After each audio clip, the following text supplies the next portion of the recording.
Hi, my name is Victor Vogel. I'm an author and I am a speaker.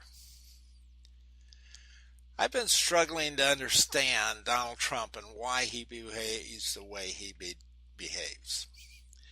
It seems he feels the need to surround himself with people who idolize him and feel he's the only solution.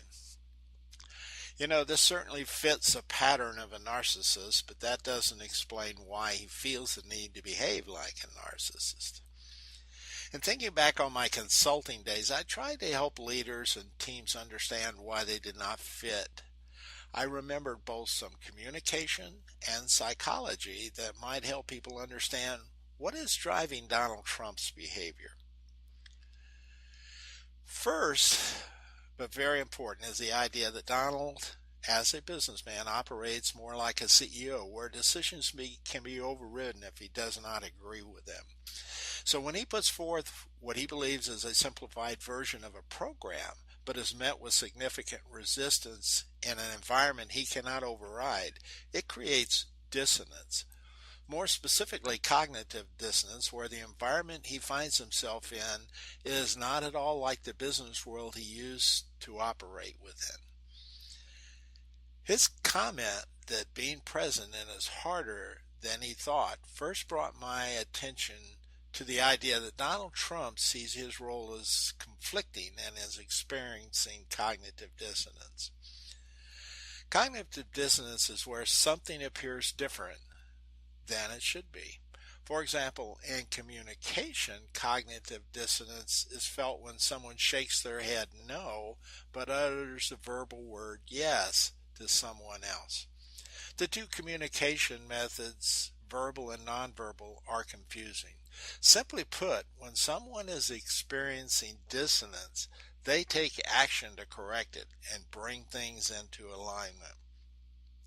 Now, in Donald Trump's case, the only way he knows to correct his perceived dissonance between operating a business and operating a government is to change a government's method of operation to become more like a business. He has to take this approach because he does not have any knowledge or background in running a government. And that was his campaign message to his voters, albeit a ridiculous and naive promise. Consequently, he's going to surround himself with successful business people. Trump's definition of success is making more money, hence bringing in billionaires. The problem is, government's definition of success is not premised on money as profit.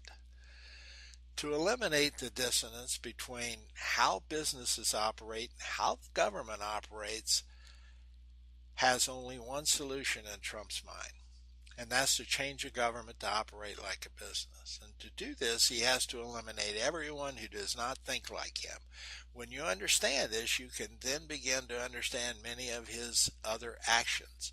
To see Donald Trump's problem as primarily a behavior problem plays to the other theory I use to help people understand dissonance, and that is fundamental attribution error. Fundamental attribution error is a social psychology term that basically states that a person who attributes a problem to a person's behavior while ignoring or minimizing the social environment around them could be making an error in trying to determine the motivation for their behavior. So this attribution error of government not operating like a business causes the dissonance to which Trump reacts in order to neutralize the dissonance. Since he has no government experience, he has to bring in people who know business with the thought he can change how government works. If you add this personality disorder, or his personality disorder, narcissism, into the mix, you can see the compounded problem. Not even those people he brings in, whom he feels comfortable around, will be able to help him adapt in a way that can fundamentally change the way that government operates, because he's too self-centered to accept criticism or advice. So narcissism is a behavioral explanation for Trump's motivation that drives his futile behavior to minimize the environment dissonance he has emerged in.